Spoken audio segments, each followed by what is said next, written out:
What's good, NBA family? Welcome back to another video. Today's Monday, June 3rd, and we finally have the NBA Finals matchup set. We got the Dallas Mavericks representing the West, and we have the Boston Celtics representing the East. But you guys know we've been doing it in this channel, man. Every single round, I've been recapping every single game, letting y'all know who won, why they won, how they won, and that's exactly what we're going to do in this video here today, man. We are going to get into both the Western Conference Finals and the Eastern Conference Finals. We had a sweep on one end, and then we had a gentleman's sweep on the other end. So let's go ahead and get into it, man. We're going to start in the East, the Eastern Conference Finals, and we had the Pacers versus the Celtics, man. The Celtics 1-4. My original prediction was Celtics in 5, so I gave the Pacers a little bit of leeway. I ain't gonna lie. And coming into the series, y'all, I was really interested to see who would dictate the pace because I knew the Celtics would win no matter what. I just think that the Celtics were the far superior team, and from the beginning of the season, I've been saying that this is the Celtics' year to win a championship. With Kristaps Porzingis, with Jrue Holiday, they are different than previous years. But like I said, I wanted to see who would dictate the pace because the Pacers are an extremely fast team, and the Celtics would actually rather to prefer play in that half-court set. So I wanted to see, hey, can the Pacers extend this series a little bit by playing at a fast pace? But nope, they really couldn't. This series ended up being a sweep, and we'll get into really how it happened. And a lot happened in this series for there to be a sweep. I mean, you could look at Tyrese Halliburton not playing the last 2 games of the series, but I think ultimately the reason why the Celtics swept them and the reason why the Celtics are moving on is because the Pacers just simply could not live up to the big moments. The lights were just simply too bright for them. And I mean, they choked about, I think, 3 games in this series. They definitely choked 2. I don't know if you want to say choked for game 4. They didn't score in the last 3 minutes in the game. I don't know if you consider that choking or not. That's not scoring in clutch time. But they definitely could have and should have won games 1 and 3. So they should have at least been, a 6-game series. But they choked that because the lights were just too bright for them. And I give them respect. I give them all the praise, all the honor, right? I mean, Andrew Nembhard, he stepped up big time. He proved to the world that he's a big-time offensively gifted scorer. They almost won 2 games with Tyrese Halliburton being out, so you give him all the credit. But ultimately, man, like I said, this series came down to who could perform in the big moments, who could perform when it matters most, and the Pacers just couldn't do it. I mean, both Jason Tatum and Jaylen Brown averaged 30-plus in this series, but it wasn't even just those two, man. The entire Celtics team was just extremely calm and posed in big moments, while the Pacers team, they just looked rushed, uncomfortable, and in those big moments, being rushed, being uncomfortable, forced them into some terrible decisions, into some bad turnovers, and the moment was just a little bit too bright for them, and they ended up choking 2 games, 3 games, however you want to look at it. But let's go ahead and get into it, man.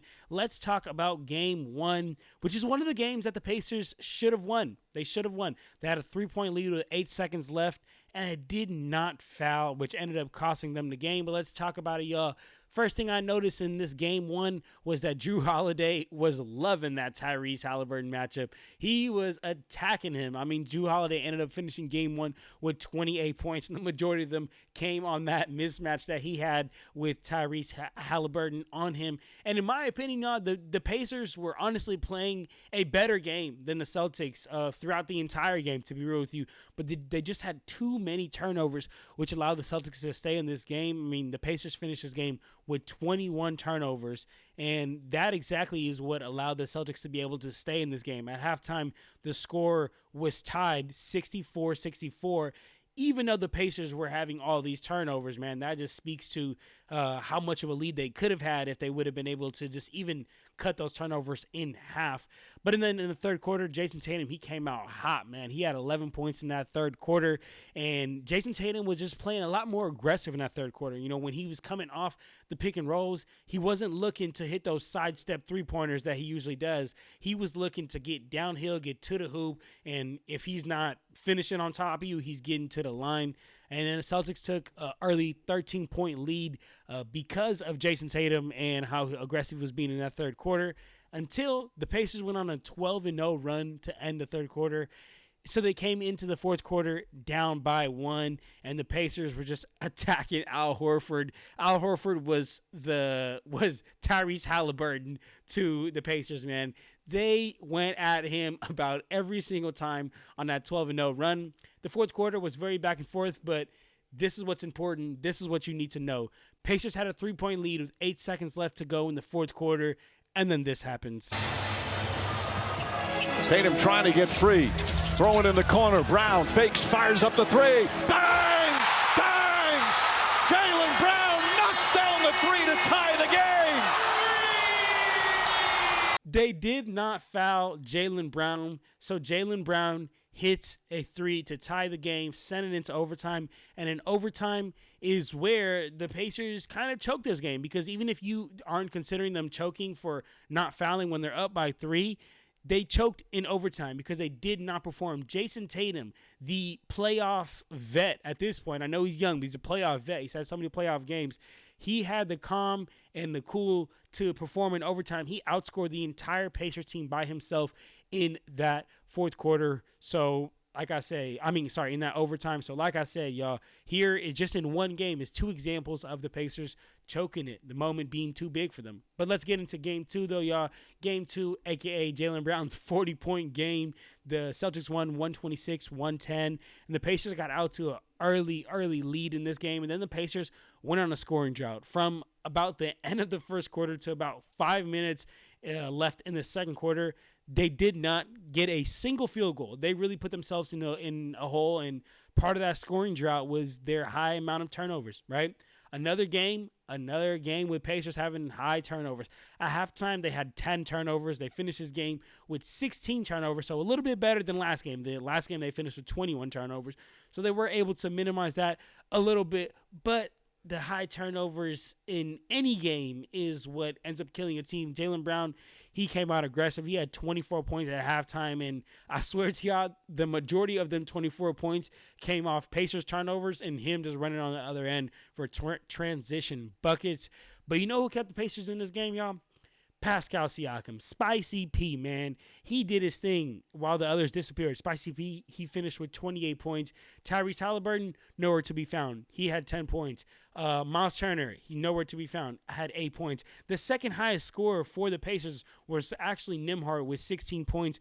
While the Celtics, not only did they get 40 from Jaylen Brown, but they got 23 from Derek White and Jason Tatum. Derek White hit 4 big three-pointers. And then the most devastating news for the Pacers, Tyrese Halliburton leaves this game in the fourth quarter with a hamstring injury.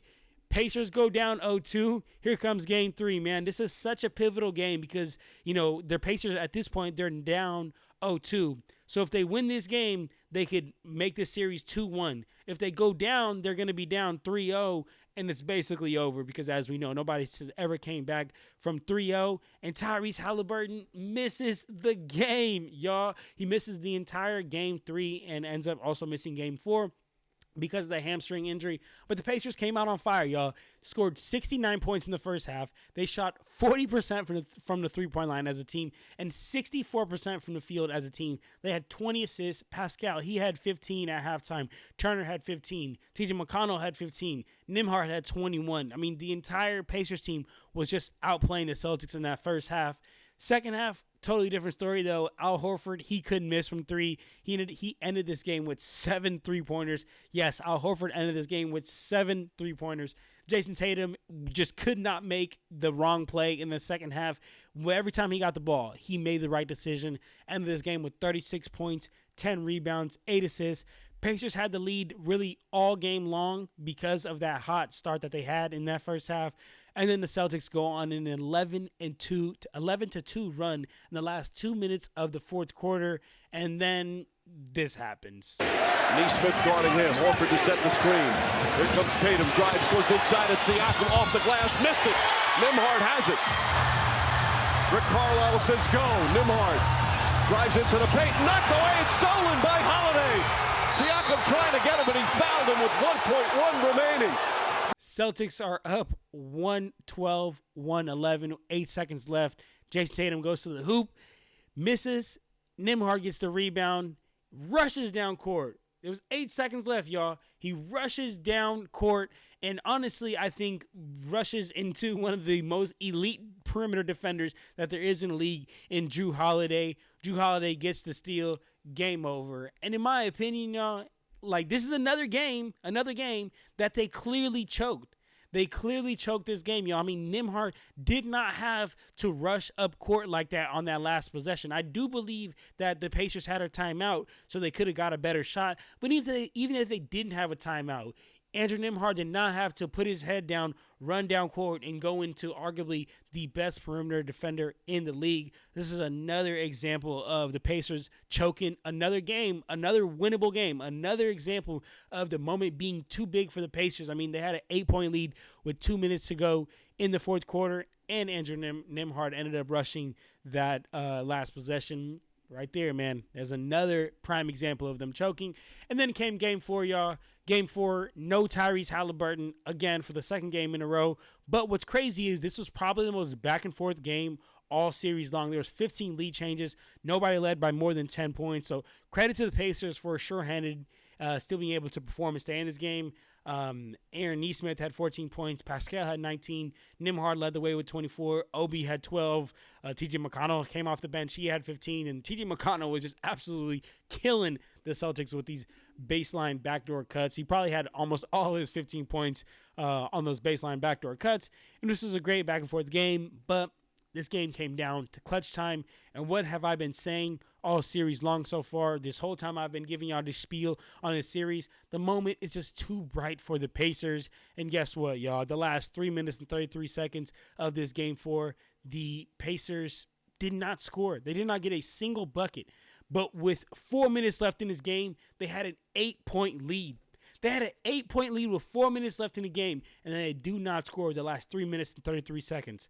That's another prime example of the Pacers coming up short in clutch moments, man. So the Celtics move on to the NBA Finals after sweeping the Pacers. Now let's jump over to the West, y'all. We had the Timberwolves versus the Dallas Mavericks. The Mavericks won in 5, and my original prediction was actually Timberwolves in 6. So I was not only wrong on the amount of games, but I was also wrong on the team that would win, man. This is really one of my favorite series, though. I'm not going to lie, y'all. One of my favorite series that I've seen all playoffs long so far. And coming into the series, I was interested to see, would the dominant offense of the Mavericks overpower the suffocating defense of the Timberwolves, or would it be the other way around? Would the Timberwolves' suffocating defense be able to suffocate the dominant, powerful offense of the Mavericks? So I was really interested seeing that coming into the series. And there was a lot that happened in the series, y'all. There was a lot that happened. But if I had to give one reason or a couple of reasons as to why the Dallas Mavericks won, kind of like I did with the Celtics. We know with the Celtics, I was saying that them being able to be calm in a moment, not being too big for them, is the reason why they won. And for the Mavericks, the reason why they won is ultimately because their top 2 players delivered. I mean, Luka and Kyrie were just phenomenal in this series, man. Kyrie averaged 27 points, 49% from the field, and 37% from the three-point line. Luka averaged a ridiculous 32 points per game, 9 rebounds, 8 assists, 47% from the field, and 43% from the three-point line. While for the Timberwolves, Anthony Edwards, he showed up, right? 24 points, 8 rebounds, 8 assists, 43% from the field, 40% from the three-point line. But comparatively, or compared to his past couple series, this was actually him kind of struggling, to be honest with you. But you know who did not show up for the Timberwolves? Karl-Anthony Towns, man. Talk about a disappointment of a series. Averaged 19 points per game, 8 rebounds, 37% from the field, and a nasty, a hideous, a ugly 24% from the three-point line. And I'm going to be honest, y'all, the numbers do not do the justice as to how bad Karl-Anthony Towns truly was in this series. I mean, he took dumb shots. He had silly fouls that he committed. But mainly, I think the worst thing about Karl-Anthony Towns in this series was just the terrible shot selection at terrible times. But let's talk about it. Let's get into it, man. Game 1, the Dallas Mavericks won 108-105. And I mean, this game 1 was a perfect example of the Mavericks' top 2 guys bringing it and the Timberwolves' top two guys, not really bringing it. I mean, Luka, he had 33 points in this game. Kyrie had 30 points. Anthony Edwards, he came up short. He had 19 points. Karl-Anthony Towns, he came up extremely short. He had 16 points. But for some context here, y'all, because like I said, the numbers don't always do justice, and you can't really tell how bad or how good a player was when you just look at the numbers. Karl-Anthony Towns was 6 of 20 from the field in this game, y'all. 6 of 20 from the field, and he was 2 of 9 from the three-point line. That percentage is so low. He took the most three-pointers in this game. He also took the most shots in this game and probably missed the most three-pointers and probably missed the most shots in the game for the Timberwolves. And, I mean, from the start for the Mavericks, Kyrie was in attack mode. Every single time he was coming off the screen, he was looking to get downhill. He was looking to score. And honestly, at half, I was surprised that the Timberwolves had a lead. The Timberwolves had a lead 62-59, but that's because Jaden McDaniels was just doing everything he could on both ends of the court. We know the defensive specimen that he is, but he also had it going offensively in game one. He had 19 points at half. He had already hit 5 3-pointers. Kyle Anderson, he had 13 points. Anthony Edwards, he had 13 points at half, which is odd that he finished with 19 because he was in real attack mode in that first half, and I just didn't feel like he kept that same aggression up in the second half. This was a real back-and-forth game, y'all, for the second half, and this game came down to the wire. But in the fourth quarter, that's where big players come up big, and Luka Doncic just absolutely went off. And he played every minute in that fourth quarter, had 2 massive defensive stops that actually swung this game in clutch time. But what I think really put the Timberwolves away is the fact that Luka Doncic had 15 points in that fourth quarter. Mavs win game 1. Let's keep it pushing to game 2. Mavericks also won 109-108. It's crazy that the Mavs even won this game because there was one point in this game where the Timberwolves had an 18-point lead, and they ended up blowing that. Naz Reid, he had a field day this game, y'all. He had 7 3-pointers. He ended the night with 23 points. The entire game was just a game of runs. Mavericks would take the lead. Timberwolves would take the lead. Mavericks would take the lead. Timberwolves went up 18. But all you need to know, man, is the Timberwolves were up 108-106, 18 seconds left. Then Anthony Edwards has this terrible turnover. Edwards and Lively. The spin, the feed. That leaves 11 seconds on the game clock. Mavericks have the ball. The ball is in Luka Doncic's hands, and this happens. Doncic has the ball, down by 2. There's the switch. Gobert's out there. Doncic maneuvers for the lead. Got it! Got it! What a shot! Dallas has taken the lead. In my opinion, y'all, the Timberwolves shouldn't have even had Rudy Gobert out there in those last couple of seconds. I remember on the broadcast, I think it was Reggie Miller. I forgot who exactly it was, but they said exactly what would happen. And I said the same exact thing watching TV. I said, if Rudy is out there, Luka's going to get the ball. He has 11 seconds, so a lot of time to operate. No shot clock because there's 11 seconds on the game clock. He is going to get the switch onto Rudy one way or another, and he's going to do his thing, and that's exactly what happened. It's sad. It was a sad day for the Timberwolves because they played well. They really played well. As a team, they shot 38% from the three-point line, 41% from the field, and the Mavericks still endured their best punch and still won Game 2 because of Luka Doncic's amazing step back on Rudy. But like I said, though, y'all, Rudy shouldn't have even been out there. You have to know personnel. You have to know that Luka's going to match up Hunt in that final possession and get the matchup that he wants to hit the game-winning shot. And that's exactly what happened. So I blame that on the Timberwolves. Can't even blame that on Rudy. Game 3, the Mavericks also win 116-101. Another prime example of the Mavericks' top 2 guys delivering. Kyrie had 33. Luka had 33. And another prime example of Timberwolves' top 2 guys not coming through or kind of coming through. Maybe one coming through, the other not coming through. Karl-Anthony Towns finished with 14 points, a disappointing 14 points. And Anthony Edwards finishes with 24 points. He does his thing. This game was the game where Derek Lively actually got kicked in the head or got kneed in the head by Karl Anthony Towns. That's how bad of a game Karl Anthony Towns was having. He was not only not scoring offensively, but he was also just hurting other players, because earlier in this game, before he concussed or partially concussed Derek Lively, he kneed Derek Lively in the nuts. So Karl Anthony Towns, you need to chill, man. This is not Blitz, the football game.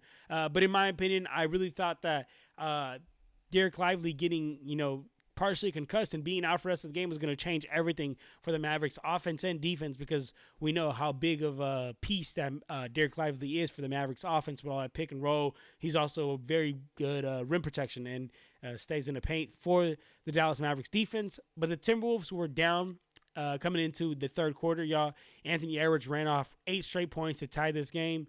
No Derek Lively, so it really opened up the paint for the Timberwolves. The Timberwolves they were really attacking the paint. They finished with 50 points in the paint. It was actually the most that they had all series long. But this game came down to closers. And you know who the 2 closers are in this series? Luka and frickin' Kyrie Irving, man. Luka and Kyrie alone going a 13-3 run to end this game and beat the Timberwolves. Kyrie had 14 points in that fourth quarter. Luka and Kyrie alone outscored the Timberwolves in that fourth quarter. Moment was too bright for the Timberwolves. Moment was too bright for everybody except Ant. And the Mavericks, they came up big time, especially Luka and Kyrie. Just hit big shot after big shot after big shot. And then here comes game 4. We're thinking, wow, are you going to see 2 sweeps in the Eastern Conference and Western Conference Finals? But nope, Timberwolves stay alive one more game, winning 105-100. And it's funny how I've been talking about how when the top 2 guys perform, that team wins, right? Well, this game was the first game all series long that Karl Anthony Towns and Anthony Edwards outperformed Luka and Kyrie. Anthony Edwards, he finishes with 29 points, 9 assists, 10 rebounds. Karl Anthony Towns, 25 points, an impressive 4 of 5 from the three-point line, and 9 of 13 from the field. He did not miss much that game, and in fact, he hit 3 really important three-pointers in the clutch time. But for the Mavericks, Luka had his thing, right? He had a triple-double, 28 points, 15 rebounds, 10 assists, but Kyrie was the one that struggled, man. 16 points. He went 8 of 18 from the field, and 1 of 6 from the three-point line. But if you're the Mavericks, after this game, you can't even be mad. I mean, you had that bad of a game. Your top 2 guys had the worst game possibly all playoff long, and you still only lost by 5. So coming into game 5, oh man, game 5 was an absolute murder scene. Luka and Kyrie committed murder in Minnesota, man. That arena was on hush from the beginning. I was so surprised to see this game be a blowout, because the first 4 games in this series were decided by a combined 18 points. And then this game, the Minnesota Timberwolves get blown out by 21 points. And the Mavericks started this from the rip. Started off gunning, went on a 12-2 run, all ignited by Luka, man, who had 20 points in the first quarter. For some context here, y'all, the entire Timberwolves team had 19 points in that first quarter. That's right. Luka Doncic by himself outscored the entire Timberwolves in that first quarter. And then when Luka comes down in the second quarter, that's when Kyrie steps up. He has 15 points in that second quarter. Mavericks end the first half on a 17-4 run. This game was over by halftime, y'all. This game was over by halftime. I mean, at halftime, Luka and Kyrie had 44 points combined, and the Timberwolves had 40 points as a team combined. The Mavericks won this game, y'all, because their top 2 players outshined the whole Timberwolves team. I'm not even gonna say just the Timberwolves top 2 players. They outshined their whole top 2 teams. I mean, it was really impressive. I've been watching Luka Doncic for a while, y'all, ever since his rookie season, and this was legitimately probably the best quarter I think I've ever seen from Luka. He had the number 1 defense, looking absolutely confused and dazed. So I got to give credit to Luka. I got to give credit to Kyrie, and the Mavericks advance to represent the West in the finals. That means that we have the Dallas Mavericks versus the Boston Celtics in the NBA Finals. And I will be dropping a video very, very shortly prior to Game 1, giving you guys the preview of this NBA Finals. I'm going to be talking about my predictions. I'm going to be talking about X's and O's, X factors, all this and all that. Might have a guest. Stay tuned for that. So here we have it, though, y'all. I hope you guys enjoyed this conference finals recap. We recap and reviewed every single game, both in the West and in the East. We talked about how they won, who performed, who did not perform, who came up short. We talked about all that. Hope you guys enjoyed this video. Like I said in the beginning, man, subscribe if you're new to join the family. If you are a returner, I appreciate you. I love you. Follow Instagram at Clutch Talk Pod. Follow TikTok at Clutch Talk Pod. And I will see you guys on the next video.